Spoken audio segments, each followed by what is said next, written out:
اب نوٹ کر لیجئے، یہ کتابیں اگر آپ پڑھنا چاہیں تو کتاب الملاحم میں پڑھیے. بدترین عذاب عربوں پر آیا کھڑا ہے، سروں پر تنا ہوا ہے، بدترین. ایسی جنگ ہونی ہے الملحمۃ العظمیٰ، جس کو کہ میں بھی آپ کے گواہی پیش کر دوں گا، جسے کہا گیا ہے دی لاسٹ کروسیڈ. بش نے بھی کروسیڈ کا لفظ بول دیا تھا، پھر واپس لیا اس نے. نکل جاتی ہے جس کے منہ سے سچی بات مستی میں. فقیہ مصلحت بین سے وہ رندے بادہ خار اچھا، کروسیڈ کہہ کر پھر واپس لیا. یہ کروسیڈ، اس کے اوپر جس قدر نقصان ہونا ہے عربوں کا.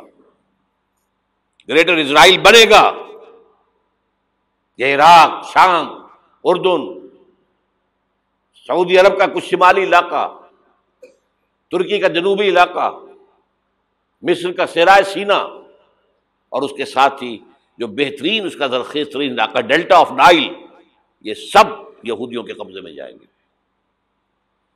اس کو حدیث میں کہا گیا الملحمۃ العظمیٰ. عیسائی 80 علم لے کر اے مسلمانوں تم پر حملہ آور ہوں گے، اور ہر علم کے نیچے 12,000 فوج ہوگی، 9.5 لاکھ فوج. یہ نیٹو کی تیاری کس کے لیے ہو رہی ہے؟ جب USSR کا خاتمہ ہوا تو پوچھا گیا تھا نیٹو چیف سے، اب کس لیے؟ تمہارا وہ دشمن تو ختم ہو گیا، اب ہمیں اسلامک فنڈامنٹلزم سے نمٹنا ہے. وہ جانتے ہیں خطرہ یہی ہے، اب اسلام ابھر سکتا ہے. مسلمانوں کے سینوں کے اندر وہ آگ ہے،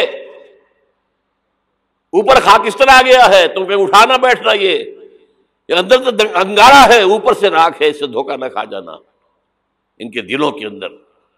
اور بش نے کہا تھا مسلمان چاہتے ہیں کہ ہسپانیہ سے لے کر انڈونیشیا تک نظام خلافت قائم کریں. اور میں حیران ہوا تھا کہ اس کمبخت کو ہسپانیہ کا خیال کیسے آ گیا. ہمیں تو کبھی آتا ہی نہیں، اب ہم تو بھول گئے. وہ تو 500 برس پرانی بات ہے، جبکہ وہاں سے ہمیں نکال دیا گیا تھا. اگرچہ اقبال نے کہا تھا ہے ارض فلسطین پہ یہودی کا اگر حق، ہسپانیہ پر حق نہیں کیوں اہل عرب کا. ہسپانیہ میں تو 800 سال حکومت کی مسلمانوں نے، اور ابھی 500 برس سے گزرے ہیں نا. یہودی تو ارض مقدس سے 2000 سال نکالے گئے. انہیں لا کے آباد کیا گیا، عربوں کے سینے میں خنجر بھونک دیا گیا. وہ چھوٹا سا ملک جو چاہتا کرتا، کوئی پوچھنے والا نہیں. امریکہ جیسے اپنے بیٹے کی حفاظت کرے ویسے کرتا اس کی. اور حضور نے فرمایا ہے وہ جنگ جب ہوگی تو ایک باپ کے اگر 100 بیٹے ہوں گے تو 99 ختم ہو جائیں گے، ایک بچے گا. یہ حدیث ہے، حدیث ہے صحیح. اور آپ نے فرمایا ویل للعرب من شر قد اقترب. عربوں کے لیے ہلاکت ہے، عربوں کے لیے بربادی ہے اس شر سے جو قریب آ چکی ہے. اور آج جس طرح انہوں نے ان کی تہذیب کو اختیار کر لیا ہے، دبئی جا کر دیکھیے، بدترین مغربی معاشرہ جو ہے وہ دبئی کے اندر ہم نے قائم کر کے دکھا دیا. اب سعودی عرب اس راستے پر بڑھ رہا ہے. اور اس کے بعد نمبر 2 پر جو ہے ہم پاکستانی ہیں. لیکن میں اس کے وہ پہلی بات جو کہہ رہا ہوں وہ تو یقینی ہے، اس میں تو احادیث صحیحہ موجود ہے. اگرچہ اس کے بعد پانسا پلٹے گا، پھر حضرت مہدی کا ظہور ہوگا، حضرت عیسیٰ کا نزول ہوگا، اور وہ گریٹر اسرائیل گریٹر گریو یارڈ بنے گا یہودیوں کا. ایک ایک یہودی قتل ہوگا اور دفن ہوگا. یہ بات میں ہونا ہے، میں پہلی بات بات کر رہا ہوں. وہ پانسا پلٹے گا جب پلٹے گا. ابھی جو سامنے ہے وہ کیا ہے؟ جسے ملحمۃ العظمیٰ کہا حضور نے، جسے آرمگیڈون کہتے ہیں عیسائی. آرمگیڈون کی اگر کہیں جا کر آپ دیکھیں گے، آپ ڈکشنری میں مانی تو کیا لکھا ہے؟ A very big war which will be fought between the forces of evil and good before the end of this world. اس دنیا کے خاتمے سے پہلے خیر اور شر کی قوتوں کے درمیان بہت بڑی جنگ ہوگی. ارمجدون اسے کہتے ہیں عربی میں، اور آرمگیڈون اسے کہتے ہیں انگریزی کے اندر. اور یہ بائبل کی آخری کتاب کے اندر ہے، جو اس میں کہ مکاشفات یوحنا، ریولیشنز آف سینٹ جان. یہ تو میں کہہ رہا ہوں یقین کے ساتھ، اور زیادہ دور نہیں ہے، آیا چاہتا ہوں. اس لیے کہ یہودیوں کا اور عیسائی جو کنزرویٹوز ہیں، نیو کنزرویٹوز، ان کا 5 نکاتی ایجنڈا ہے متفق علیہ، جس کے تحت کہ یہ جنگ صلیبی شروع کی گئی ہے. وہ سن لیجئے آپ. آرمیگیڈون نمبر 1، گریٹر اسرائیل قائم ہو جانا اس کے نتیجے میں نمبر 2، مسجد اقصی اور قبۃ الصغریٰ کو گرانا نمبر 3، وہاں 3rd ٹیمپل، وہ مسجد جو حضرت سلیمان نے بنائی تھی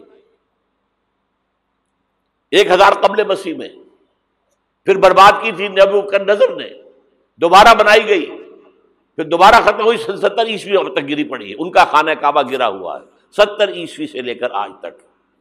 ایک دیوار ہے ویلنگ وال، جہاں جاتے ہیں، روتے ہیں، پیٹتے ہیں، ماتم کرتے ہیں، وہاں وہ بنے گا 3rd ٹیمپل.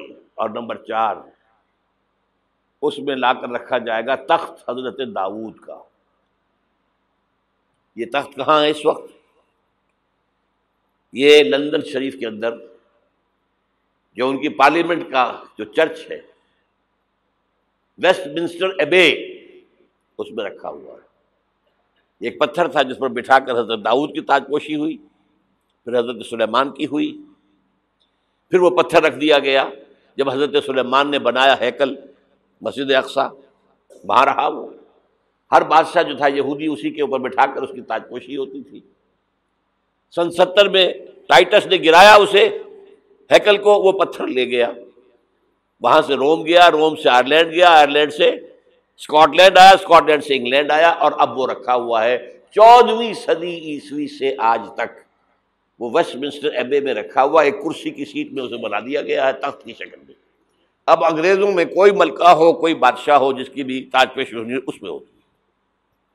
یہ لا کر رکھا جائے گا 3rd ٹیمپل میں، اور اس پر یہودیوں کے خیال کے مطابق ان کا مسیحا آئے گا جو مسیح دجال ہوگا. عیسائیوں کے خیال کے مطابق حضرت عیسیٰ آئیں گے، وہ ہمارا بھی خیال ہے حضرت عیسیٰ آئیں گے علیہ السلام. بہرحال یہ تو بات کی باتیں ہیں نا. اس وقت جو میں عرض کر رہا ہوں، عربوں پر بہت بڑا عذاب، اور پاکستان کا معاملہ البتہ یہ ہے، میں یقین سے نہیں کہہ سکتا.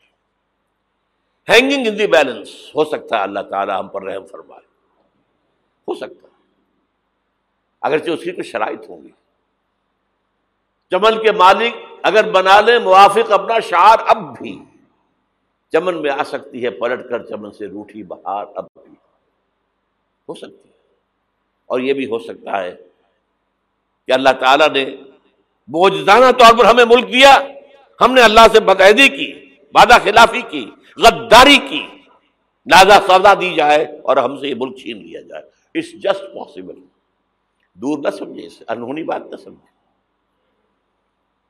جو گھیراؤ ہو رہا ہے آپ کے مغرب میں نیٹو فورسز اور مشرق میں بھارتی فورسز گدھوں کی طرح بیٹھے ہوئے انتظار کر رہے ہیں پاکستان اور ڈسٹیبلائز ہو جائے، یہاں اور بدامنی ہو جائے. اب لاہور میں پھر آج دھماکے ہو گئے ہیں. 2 دن پہلے کا دھماکہ میں سہ کے آیا ہوا ہوں، آپ کے سامنے بیٹھا ہوں. وہ جانیں بچی ہیں جو ہماری اکیڈمی کا حشر ہوا، تو میں آپ کو نہیں بتا سکتا. یہ سارا کیوں ہو رہا ہے؟ تاکہ یہاں بدامنی ہو جائے اور ہمیں جواز مل جائے. مغرب سے نیٹو فورسز داخل ہو جائیں، مشرق سے بھارتی فورسز آ جائیں، اور ہمارے ایٹمی دانت توڑ کر اور پھر ہمیں بھارت کے سامنے ڈال دیا جائے. Now do as you like. یہ ان کا نقشہ ہے. ہوگا کیا وہ اللہ جانتا ہے، ہوگا وہ جو اللہ چاہے. لیکن اللہ کا چاہنا جو ہے وہ کس پر منحصر ہے؟ یہاں انقلاب برپا کرو، یہاں اسلام لاؤ. اگر دھندوں میں لگے رہو گے تو وہ خود بخود نہیں آ جائے گا انقلاب. صحابہ نے جانیں دی تھی، کتنی تکلیفیں اٹھائی تھی. 12 برس تک مکی دور کے اندر با نشہ درویشی در ساز و دمادم زن، جو پختہ شبی خدرا بر سلطنت جم زن.